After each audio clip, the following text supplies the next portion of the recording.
السلام علیکم ورحمۃ اللہ وبرکاتہ۔ نبی کریم صلی اللہ علیہ وسلم کے گفتگو کرنے کا انداز کیا تھا، بات کرنے کا انداز کیا تھا۔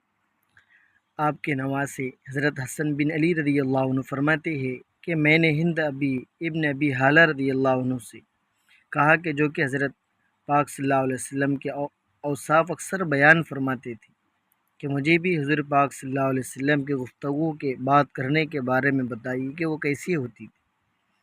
انہوں نے فرمایا کہ حضور پاک صلی اللہ علیہ وسلم مسلسل آخرت کے غم میں مشغول رہتے تھے، آخرت کے غم میں، اور ہمیشہ فکر مند رہتے تھے۔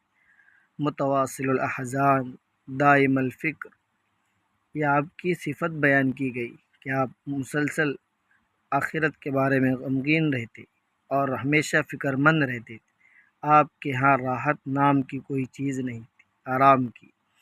آپ صلی اللہ علیہ وسلم زیادہ تر خاموش ہی رہتے تھے، بغیر ضرورت کی بات نہ فرماتے تھے۔ آپ کی تمام گفتگو ابتدا سے آخر تک منہ بھر کے ہوتی تھی، یعنی نوک زبان سے کٹے ہوئے لفظ ادا نہ فرماتے تھے، جامع کلمات کے ساتھ گفتگو فرماتے۔ جامع کلمات وہ ہوتا ہے کہ لفظ تو کم ہو مگر معنی بہت زیادہ ہو۔